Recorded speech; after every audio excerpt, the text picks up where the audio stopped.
Good morning students. कल तक हमने क्वांटम भौतिकी में प्लैंक की क्वांटम परिकल्पना के बारे में डिस्कस कर लिया था। ठीक है, आज हम प्लैंक की क्वांटम परिकल्पना के बारे में और पढ़ते हैं और इससे संबंधित जो भी बातें हैं उनको जानने की कोशिश करते हैं ना। देखो, प्लैंक की जो क्वांटम परिकल्पना है, कल भी हमने पढ़ा था कि हमारे पास क्या है, एक कृष्णिका है। ठीक है, ये क्या है, मान लो एक कृष्णिका है। प्लैंक ने क्या कहा था कि जो कृष्णिका में से विकिरण उत्सर्जित होते हैं या अवशोषित होते हैं, ये कृष्णिका में उपस्थित विद्युत चुंबकीय दोलकों के द्वारा ही होते हैं। यानी कि कृष्णिका में क्या होते हैं, विद्युत चुंबकीय दोलक होते हैं।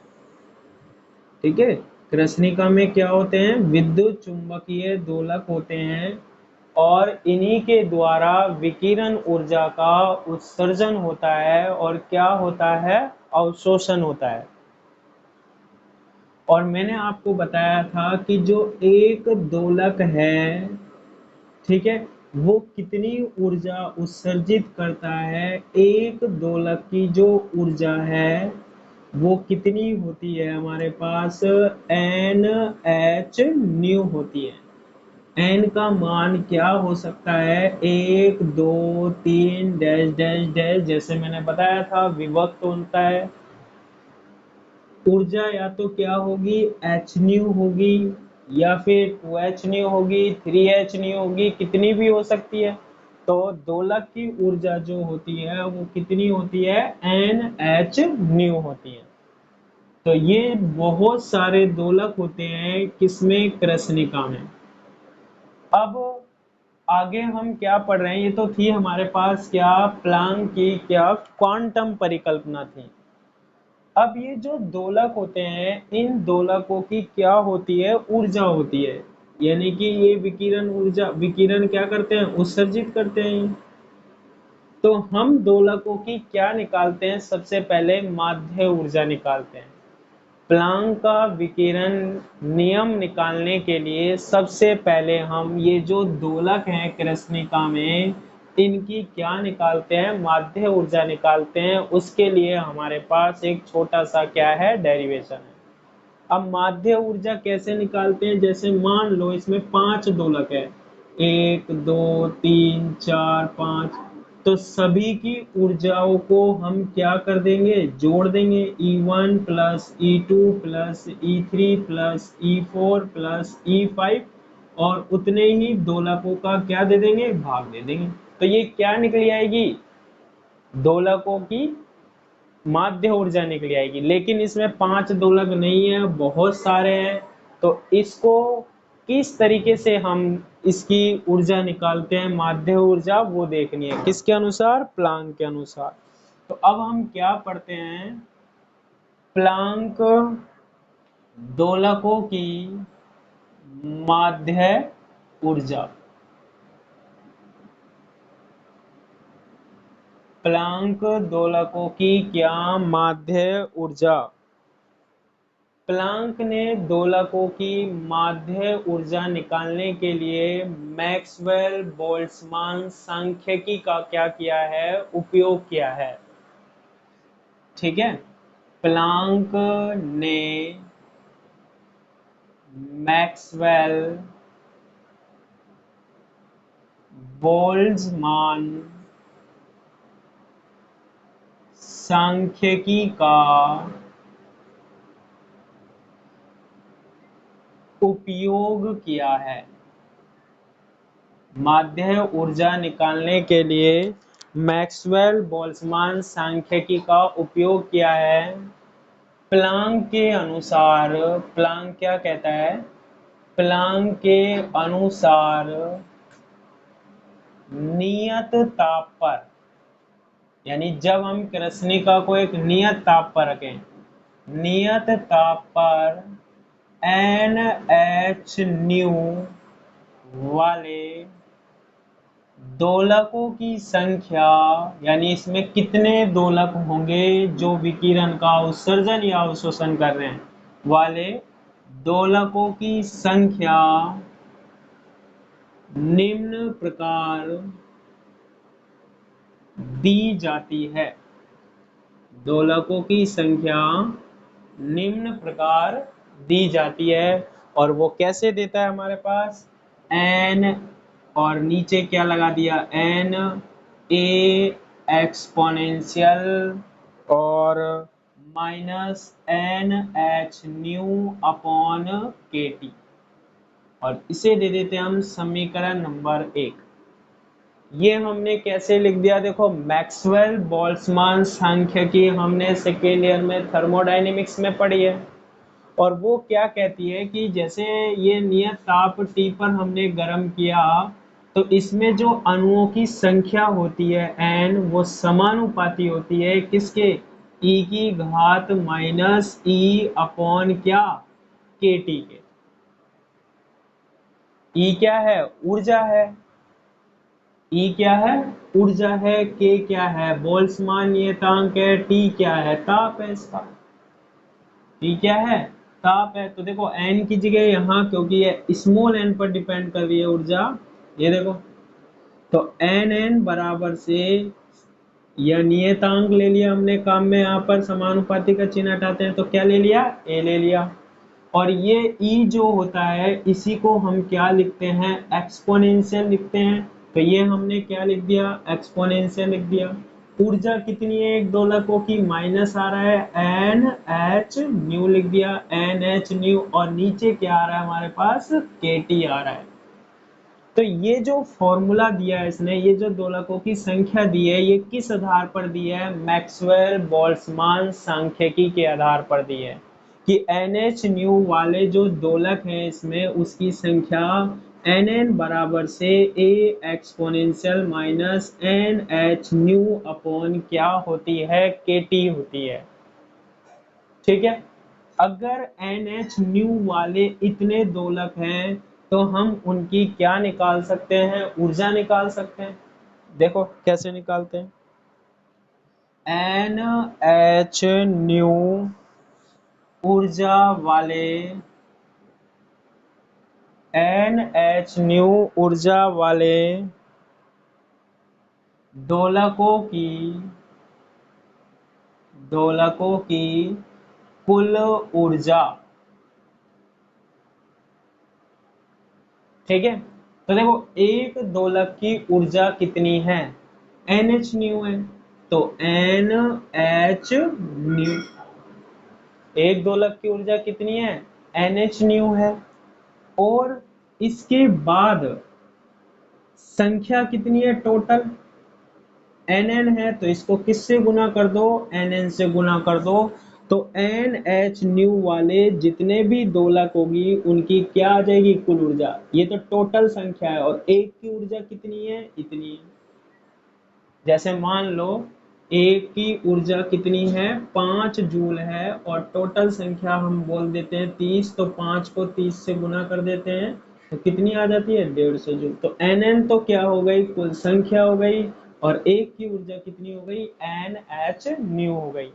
तो ये NH न्यू वाले दोलकों की क्या आ गई हमारे पास, ऊर्जा आ गई।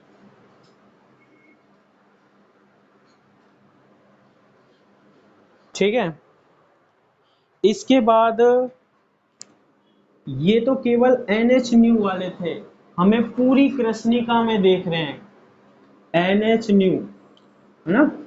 अतः संपूर्ण कृष्णिका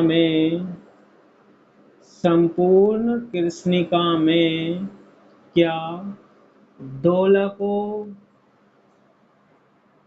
की कुल ऊर्जा जो होगी वो क्या होगी, E बराबर से क्या ले लें हम, इसका समेशन ले लेते हैं, समेशन NH न्यू इंटू क्या, NN। हमने समेशन इसका क्यों ले लिया, देखो अब जैसे ही समेशन लेंगे, जब हम n का मान रखेंगे तो h न्यू वाले भी आ जाएंगे, n का मान 2 रखेंगे तो 2h न्यू वाले भी आ जाएंगे, n का मान 3 रखेंगे तो 3h न्यू वाले भी आ जाएंगे। तो इसमें सारे के सारे क्या आ जाएंगे, दोलक आ जाएंगे। ठीक है, स्टार्ट कहाँ से किया हमने, सबसे पहले हमने क्या किया, फॉर्मूला निकालने के लिए हमने मान लिया NH न्यू वाले दोलक। ठीक है, NH न्यू वाले दोलकों की संख्या इस तरीके से हमने दे ही दी। तो टोटल NH न्यू वाले दोलकों की कुल ऊर्जा ये हो ही गई NH न्यू इंटू क्या, NN। अब हमें पूरी कृष्णिका में चाहिए, उसमें NH न्यू, H न्यू वाले भी होंगे, 2H न्यू वाले भी होंगे, 3H न्यू वाले भी होंगे, सारे होंगे। तो हम क्या करते हैं, संपूर्ण कृष्णिका में दोलकों की कुल ऊर्जा निकालने के लिए इसका क्या लिख लेते हैं, समेशन लिख लेते हैं। और जैसे ही समेशन लगाएंगे तो हम n का मान हमारे पास क्या होगा, 1 2 3 4, जैसे ही हम रखते चले जाएंगे तो उसके बाद हमारे पास क्या मिल जाएगी, कुल ऊर्जा। सभी दोलकों की क्या मिल जाएगी, हमारे पास कुल ऊर्जा निकल जाएगी। कृष्णिका में दोलकों की कुल संख्या क्या होगी, कृष्णिका में दोलकों की कुल संख्या, कृष्णिका में दोलकों की कुल संख्या कैसे निकालेंगे हम, इसे n से व्यक्त करते हैं और समेशन क्या, nn। देखो ये किस पर डिपेंड कर रहा है, n पर डिपेंड कर रहा है, ये देखो n पर। अब जब हम इसका समेशन ले लेंगे तो इसमें n के सभी मान आ जाएंगे। n का मान 1 रखोगे तो h न्यू वाले भी आ जाएंगे, फिर समेशन का मतलब प्लस n का मान 2 रखोगे तो 2h न्यू वाले भी आ जाएंगे, n का मान 3 रखोगे तो 3h न्यू वाले भी आ जाएंगे। सारे मान रख के देख लेंगे हम, है ना। तो सारे के सारे दोलकों की क्या आ जाएगी, कुल संख्या, जो h न्यू भी उत्सर्जित कर रहे हैं, 2h न्यू भी, 3h न्यू भी। ठीक है, तो ये तो आ गई हमारे पास दोलकों की कुल ऊर्जा, और ये आ गई हमारे पास दोलकों की कुल संख्या। तो हम क्या निकाल लेते हैं, दोलकों की माध्य ऊर्जा।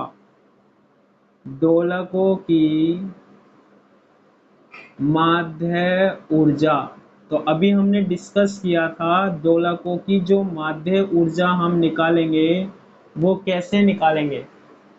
दोलकों की जो माध्य ऊर्जा निकालेंगे वो कैसे निकालेंगे, दोलकों की कुल ऊर्जा में, दोलकों की कुल ऊर्जा में किसका भाग दे देंगे, बटे दोलकों की क्या, कुल संख्या का भाग दे देंगे। यानी कि सभी की ऊर्जाओं को जोड़कर जितने भी दोलक है उनकी संख्या का क्या दे देंगे, हम भाग दे देंगे। दोलकों की जो ऊर्जा और संख्या है वो हमने किसके आधार पर बताई है, ठीक है, किसके आधार पर बताई है हमने, मैक्सवेल बोल्ट्जमान सांख्यिकी के आधार पर। और किसने बताई है, प्लांक ने बताई है।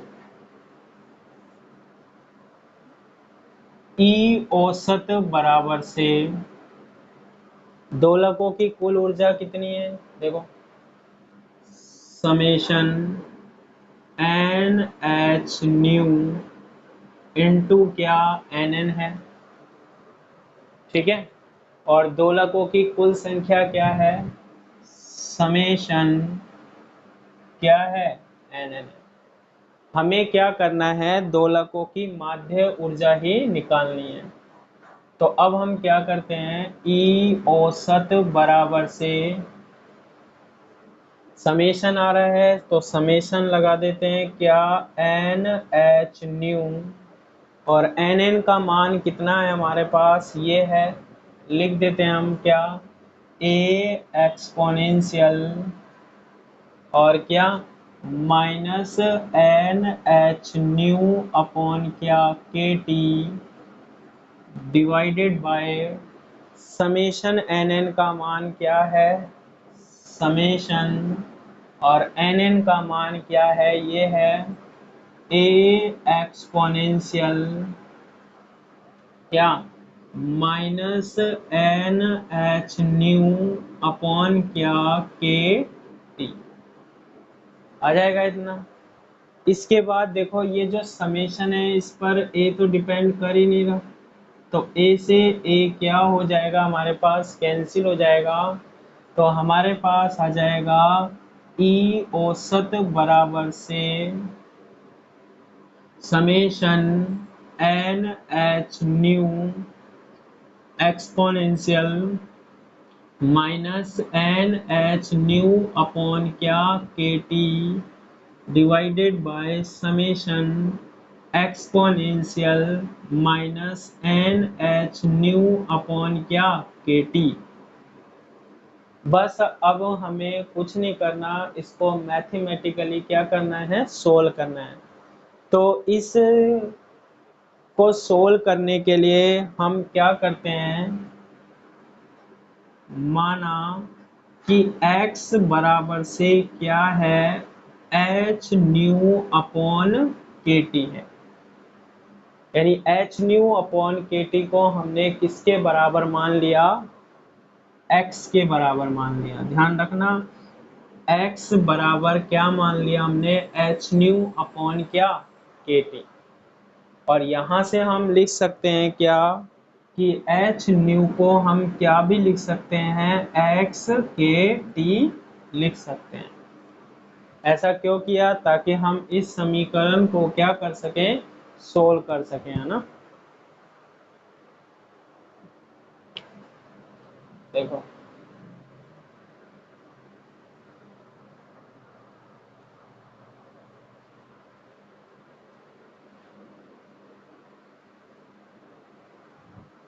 अब ये जो वैल्यू है हम इसमें रखते हैं, ई औसत बराबर से, ये देखो एच न्यू की जगह हम क्या लिख सकते हैं, एक्स के टी लिख सकते हैं, लिख सकते हैं ना। एच न्यू की जगह हम क्या लिख सकते हैं, एक्स के टी। तो देखो के टी कॉन्स्टेंट है, के होता है बोल्ट्जमान नियतांक और टी क्या होता है हमारे पास, ताप होता है। तो समेशन से बाहर हम क्या लिख लेते हैं, के टी लिख लेते हैं। ये जो एच न्यू है ना, इसकी जगह एक्स के टी लिख लिया, और के टी को मैंने कहाँ ले लिया, समेशन से बाहर ले लिया, और अंदर लिख लिया मैंने क्या, एन इंटू क्या, एक्स, ठीक है। और एक्सपोनेंशियल क्या, माइनस एन तो आएगा ही आएगा, तो एन, और एच न्यू अपॉन के टी को हम क्या लिख देते हैं, एक्स बटे, नीचे क्या आ रहा है हमारे पास, समेशन एक्सपोनेंशियल, और ये आ जाएगा क्या, माइनस एन एक्स। कर लेंगे इसको इतना सोल्व। इतना सोल्व करने के पश्चात इस समीकरण को हम ऐसे लिख सकते हैं, ई औसत बराबर से माइनस एक्स के टी डी अपॉन क्या, डी एक्स, और ब्रैकेट में हम लिख रहे हैं समेशन एक्सपोनेंशियल क्या, माइनस एन एक्स बटे समेशन एक्सपोनेंशियल माइनस क्या, एन एक्स। इस समीकरण को ऐसे लिख सकते हैं, देखो कैसे लिख सकते हैं। अगर हम इस समीकरण को देखें, ये ऊपर वाले पद को देखें, इसको मैंने इस रूप में लिख दिया ताकि हम इसको आसानी से क्या कर सकें, सोल्व कर सकें। तो देखो इस रूप को देखो, माइनस एक्स के टी आ रहा है, इसका क्या कर दो, अवकलन कर दो। एक्सपोनेंशियल क्या होता है, ई की घात माइनस एन एक्स ही होता है। तो e की घात x का जब हम अवकलन करेंगे तो e की घात क्या आएगा, x आएगा, और क्या आ जाएगा बाहर, e की घात x का e की घात x, और फिर इसका करेंगे तो क्या आ जाएगा हमारे पास, माइनस एन आ जाएगा। तो अब इसको गुना कर लो आप, समेशन तो आ ही रहा है, इसको क्या कर लो, गुना कर लो। देखो माइनस माइनस, और के टी ये आ गया, के टी को हमने कहाँ लिख लिया, बाहर लिख लिया, x इंटू एन क्या लिख देंगे, एन एक्स लिख देंगे, और e की घात माइनस एक्स, ये e की घात माइनस एक्स लिख लो, चाहे एक्सपोनेंशियल क्या लिख लो, माइनस एक्स। यानी कि इस समीकरण को हमने इस समीकरण में क्या कर दिया, चेंज कर दिया। इसका यदि हम अवकलन कर देंगे इस समीकरण का, तो वापस से कौन सी वाली समीकरण आ जाएगी, पहली वाली समीकरण आ जाएगी। ठीक है, और ये ध्यान रखना हमने एच न्यू अपॉन के टी को क्या माना है, एक्स माना है, ताकि हम इस समीकरण को क्या कर सकें, सोल्व कर सकें। इसे दे देते हैं हम क्या, समीकरण नंबर क्या, 2। अब हम क्या करते हैं, ये नीचे वाले पद को लेते हैं क्या, समेशन एक्सपोनेंशियल क्या माइनस एन एक्स, या फिर हम इसे ऐसे भी लिख सकते हैं समेशन ई की घात माइनस एन एक्स। अब देखो n के मान जो है, n बराबर 0 यानी ऊर्जा 0, n बराबर 1 ऊर्जा h न्यू, n बराबर 2 ऊर्जा h 2h न्यू थी। तो हम इसके मान कहाँ से स्टार्ट करते हैं इसको सोल्व करने के लिए, n बराबर 0, n बराबर 0 रखोगे तो इसका मान कितना आएगा, 1 आएगा। n बराबर 1 रखोगे, समेशन हटा रहे हैं, समेशन का मतलब होता है प्लस, फिर n का मान कितना रखोगे, 2 1 रखोगे तो e की घात कितना आएगा, माइनस एक्स, फिर प्लस, फिर n का मान हम कहाँ कितना रखेंगे, 2 रखेंगे तो e की घात कितना, माइनस 2x, ऐसे ये मान अनंत तक क्या होता जाएगा, बढ़ता जाएगा। अब ये जो है हमारे पास एक क्या बन रही है, गुणोत्तर श्रेणी बन रही है, और इसका जो पद हम लिखते हैं वो कैसे लिखते हैं, a अपॉन 1 माइनस आर से लिखते हैं। a जो है हमारे पास प्रथम पद होता है, यानी कि 1 आ जाएगा, बटे ये आ जाएगा 1 माइनस r क्या होता है, सारवर्तक। दूसरे पद में जब हम पहले पद का क्या देते हैं, भाग देते हैं, तो दूसरे पद में पहले पद का भाग दोगे तो क्या आएगा, e की घात माइनस एक्स। तो इसका जो पद लिखते हैं, ये जो गुणोत्तर श्रेणी है, इसको हम किसके द्वारा सोल्व करते हैं, a अपॉन 1 माइनस किससे, r से। तो ये हमारे पास बन गया 1 अपॉन 1 माइनस ई की घात माइनस एक्स। ये किसका मान आ गया, summation exponential minus N X का मान आ गया। इसके बाद ऊपर हमारे पास ये अवकलन रूप भी है इसका, यानी d अपॉन डी एक्स और समेशन एक्सपोनेंशियल क्या, माइनस एक्स। इसका हम क्या कर दें, अवकलन कर दें, तो ये पद हमने बना लिया है क्या, d अपॉन डी एक्स, और ये क्या है 1 अपॉन 1 माइनस ई की घात माइनस एक्स है। ठीक है, तो इस पद का जो अवकलन हम करेंगे वो अंश बटे हर से कर सकते हैं। ठीक है, तो अंश बटे हर से करोगे तो हर का क्या होगा, स्क्वायर, तो क्या होगा 1 माइनस ई की घात माइनस एक्स का क्या, होल स्क्वायर, और जब ये ऊपर जाएगा हमारे पास अंश बटे हर से करोगे तो क्या बनेगा, माइनस ई की घात माइनस एक्स। तो अवकलन तो हम पढ़ चुके हैं, इसका हम क्या कर सकते हैं, अवकलन कर सकते हैं अंश बटे हर से किसका, 1 अपॉन 1 माइनस ई की घात माइनस एक्स का। ठीक है, और इन मानों को हम किस में रख दें, ये जो मान आए हैं समीकरण 2 में रख देते हैं।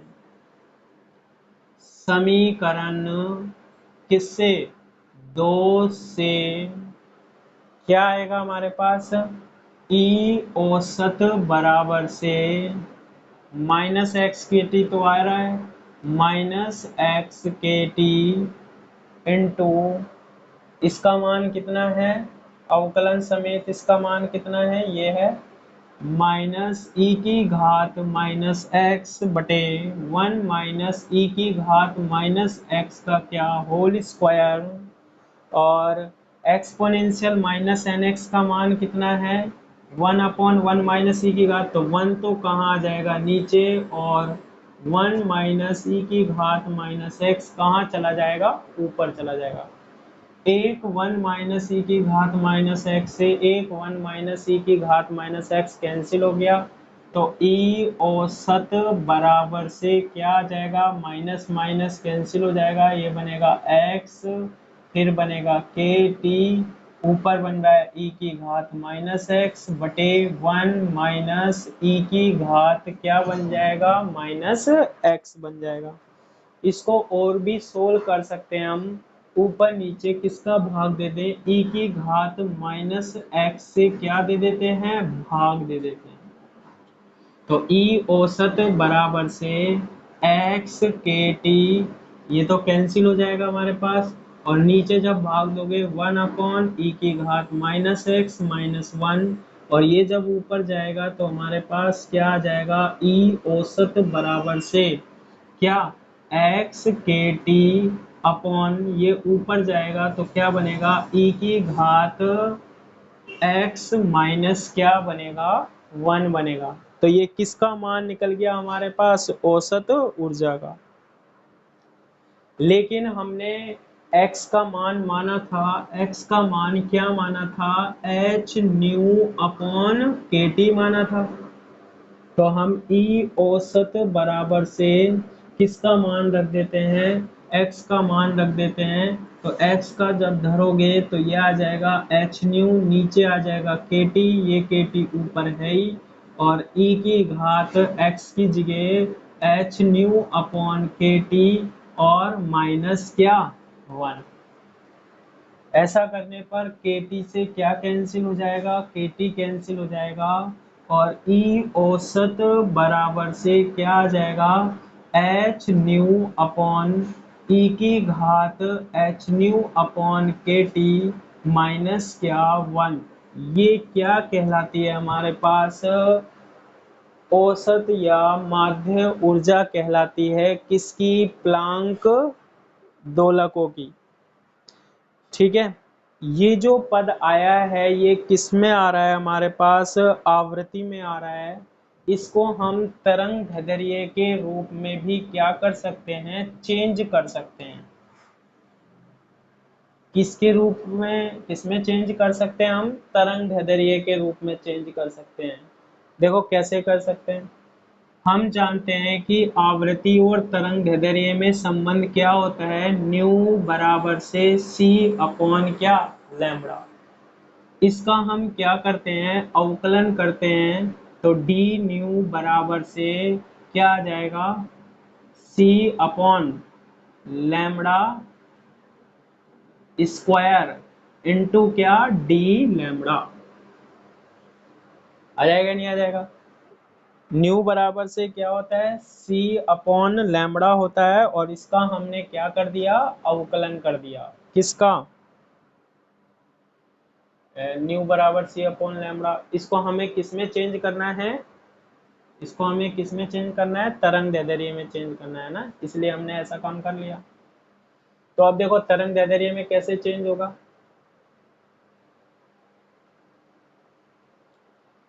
ये आ गया हमारे पास क्या, एच न्यू ई की घात एच न्यू अपॉन के टी माइनस के क्या, 1 है ना, और डी न्यू बराबर से हमारे पास आ जाएगा सी अपॉन लैम्बडा स्क्वायर इंटू क्या, डी लैम्बडा।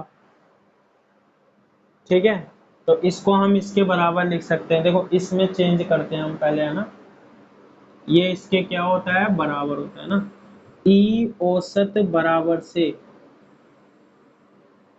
एच न्यू बराबर से क्या होता है, सी अपॉन क्या, लैम्बडा। सीधा रख लो यार, न्यू बराबर से सी अपॉन लैम्बडा, ई की घात एच, है ना, और न्यू का मान क्या होता है, न्यू का मान होता है सी अपॉन, न्यू का मान होता है सी अपॉन क्या, लैम्बडा और के टी, और फिर क्या आ रहा है, -1।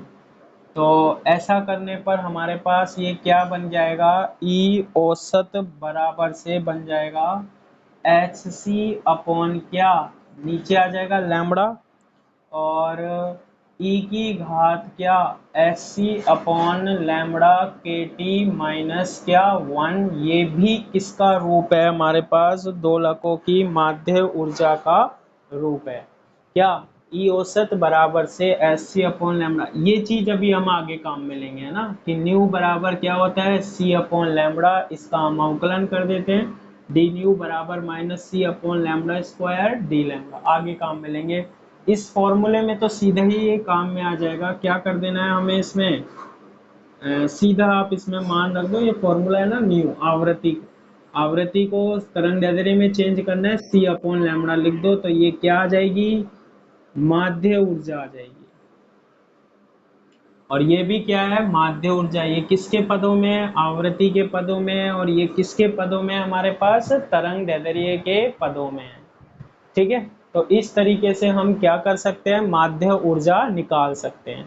तो ये तो क्या निकाल ली प्लांक ने, माध्य ऊर्जा निकाल ली, लेकिन हमें पढ़ना क्या है, जैसे हमने पहले वीन का विकिरण नियम पढ़ा था, रेले व जीन्स का विकिरण नियम पढ़ा था, ये जो नियम थे ये हमारे पास चिर सम्मति पर आधारित थे। ये जो प्लांक का विकिरण नियम है ये क्वांटम सिद्धांत पर आधारित है ना। तो अब हम जो बात कर रहे हैं वो किसकी बात कर रहे हैं, प्लांक के विकिरण नियम की बात कर रहे हैं। देखो कैसे बनता है। अब प्लांक ने पहले क्या निकाली है, जो कृष्णिका में उपस्थित दोलक है ना उनकी क्या निकाली है, माध्य ऊर्जा निकाली है प्लांक ने। तो प्लांक का विकिरण नियम यही से बनता है, प्लांक का क्या विकिरण नियम, प्लांक का विकिरण नियम। प्लांक क्या कहता है, प्लांक के अनुसार, प्लांक के अनुसार वही लैम्बडा व लैम्बडा प्लस डी लैम्बडा तरंग दैर्ध्य परास में, देखो इसी परास में हमने वीन का विकिरण नियम पढ़ा था, और इसी परास में हमने किसका पढ़ा था, रेले व जीन्स का विकिरण नियम पढ़ा था। तरंग दैर्ध्य परास में उत्सर्जित विकिरणों का ऊर्जा घनत्व, ऊर्जा घनत्व यानी ये भी ऊर्जा के बारे में बता रहा है। घनत्व जब बात आ जाता है ऊर्जा के साथ तो प्रति एकांक आयतन ऊर्जा बताता है ना। तो ऊर्जा घनत्व का जो ये फॉर्मूला देता है U लैम्बडा डी लैम्बडा, ये क्या कहता है कि उत्सर्जित विकिरणों का ऊर्जा घनत्व यानी प्रति एकांक आयतन जो ऊर्जा उत्सर्जित होती है उसका मान कैसे निकालते हैं। सबसे पहले क्या कहता है कि ये जो दोलकों की संख्या जो होती है वो वही होती है जो रेले व जीन्स ने काम में ली थी। किससे व्यक्त किया था हमने उसको, एन लैम्बडा डी लैम्बडा से। ठीक है, कुल ऊर्जा निकालनी है ना हमें, तो पहले हम क्या लेंगे काम में, एन लैम्बडा डी लैम्बडा, ये दोलकों की क्या है, संख्या है। इसको हम किससे गुना कर दें, यदि औसत ऊर्जा से क्या कर दें, गुना कर दें। औसत ऊर्जा किसके अनुसार निकाली है, प्लांक के अनुसार। लेकिन ये जो हमारे पास संख्या हमने काम में ली है ना, ये कौन से नियम से ली है, रेले व जीन्स के नियम से ली है। और अगर हम ये टोटल संख्या को, दोलकों की कुल संख्या को किससे गुना कर दें, माध्य ऊर्जा से गुना कर दें, तो हमारे पास क्या निकल आता है, ऊर्जा घनत्व निकल आता है प्लांक के अनुसार। और यही प्लांक का क्या कहलाता है, विकिरण नियम कहलाता है। ठीक है, तो कैसे बनाएंगे हम इसको, U lambda D lambda N lambda D lambda, इसका मान क्या होता था, जब हमने पहले भी निकाला था, इसका मान होता है 8 पाई अपॉन लैम्बडा की पावर 4 इंटू क्या, डी लैम्बडा। ये जो संख्या है वो हमने किस में लिखी है, रेले व जीन्स के विकिरण नियम में लिखी है कि कितनी होती है, 8 पाई अपॉन लैम्बडा की घात 4 डी लैम्बडा। और अभी अभी हमने माध्य ऊर्जा का फॉर्मूला पढ़ा है। माध्य ऊर्जा का फॉर्मूला अब देखना, आपको तरंग दैर्ध्य वाले रूप में लिखा है ना, तो आप किस में लिखोगे, तरंग दैर्ध्य के रूप में। तो क्या आया था इसका मान हमारे पास, H C upon lambda into E की घात एच सी अपॉन क्या, लैम्बडा के टी और माइनस क्या 1।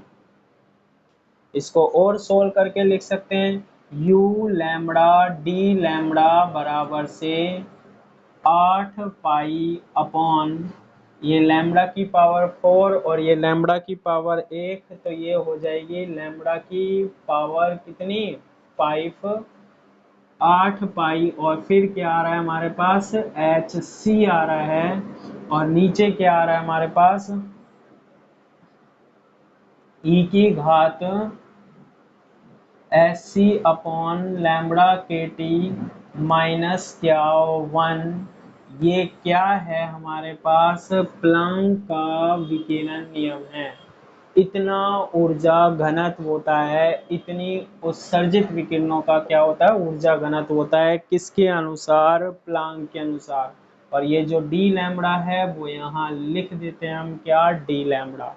तो कितना आ गया हमारे पास प्लैंक के अनुसार ऊर्जा घनत्व 8 pi S C D lambda last में लिख दिया लैम्बडा की पावर 5 ई की power S C upon lambda K T minus क्या 1। अभी जैसे मैं बता रहा था अगर इसको आपको आवृत्ति में चेंज करना है, इसमें करना है आवृत्ति में चेंज करना है, तो इसको हम ऐसे लिख सकते हैं न्यू बराबर से क्या होता है सी अपॉन लैम्बडा, है ना। वहां तो सीधे ही ये फॉर्मूले को रख के हमने चेंज कर दिया था, लेकिन यहाँ क्या आ रहा है डी लैम्बडा आ रहा है, यहाँ जरूरत पड़ेगी है ना।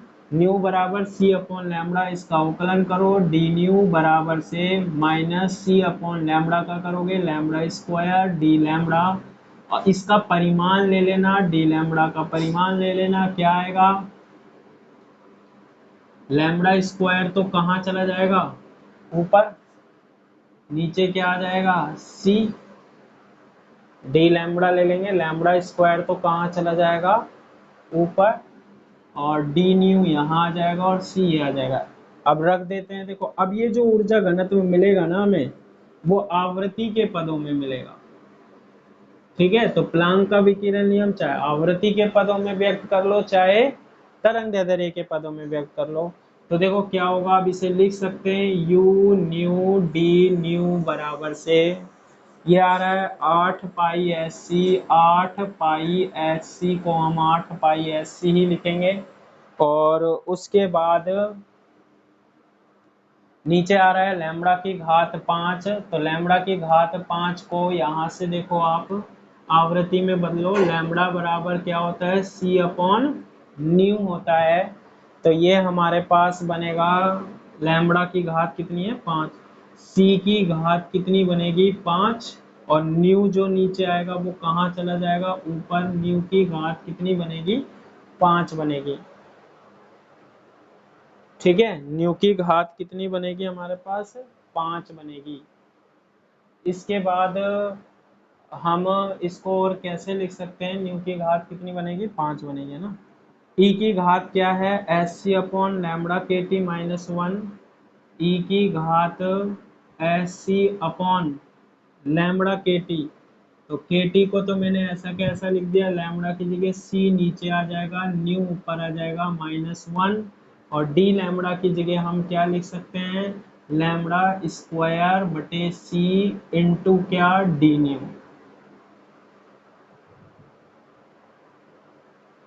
ठीक है। लैम्बडा स्क्वायर बटे सी इंटू क्या डी न्यू। अब देखो ऐसा करने पर क्या होगा, ये सी से ये सी क्या हो जाएगा कैंसिल हो जाएगा, अभी ये लैम्बडा स्क्वायर और आ रहा है हमारे पास, यू न्यू डी न्यू बराबर से 8 पाई एच सी न्यू की घात 5 अपॉन सी की घात क्या एक सी आ गया 6 ई की घात एच न्यू अपॉन के टी -1, जैसे आपको सही लगे वैसे आप क्या कर सकते हो चेंज कर सकते हो, और लैम्बडा का मान वही है सी न्यू सी अपॉन न्यू यानी सी स्क्वायर अपॉन क्या न्यू स्क्वायर इंटू क्या डी न्यू। तो ऐसा करने पर देखो 2c स्क्वायर एरिया 3 एरिया, तो इससे कितना कट जाएगा 3 कट जाएगा, क्या क्या बचेगा वो लिख देते हैं हम सीधा सीधा, है ना। क्या बचेगा देखो 8 पाई बचेगा, तो हम लिख देते हैं क्या बचेगा 8 पाई बचेगा। फिर हमारे पास क्या बचेगा, देखो एक h बच रहा है, एक h बच जाएगा। न्यू ऊपर 5 है और नीचे 2 है, तो न्यू की घात कितनी बचेगी हमारे पास है, 3 बचेगी। न्यू की घात कितनी बचेगी, 3 बचेगी, है ना। और यहाँ पर क्या बच रहा है हमारे पास, डी न्यू बच रहा है। ठीक है। और सी देखो, सी ऊपर कितने हैं, 2 और एक 3 और नीचे 6 है, तो नीचे कितने बचेंगे हमारे पास, 3 बचेंगे। और ये हमारे पास बच जाएगा e की घात एच न्यू अपॉन के टी माइनस 1। तो ये किस में चेंज हो गया, ये पद हमारे पास आवृत्ति में चेंज हो गया। इसे भी हम क्या कहते हैं, ऊर्जा घनत्व किसके पदों में, आवृत्ति के पदों में। किसके पदों में आ रहा है, ये आवृत्ति के पदों में। और ये किसके पदों में आ रहा है हमारे पास, तरंग दैर्ध्य के पदों में। ठीक है। और इन्हीं को हम क्या कहते हैं, प्लांक का विकिरण नियम कहते हैं। तो प्लांक बता देता है कि इतनी हमारे पास ऊर्जा होती है और ऊर्जा घनत्व होता है। ठीक है। इसके आगे हम कल पढ़ेंगे, है ना।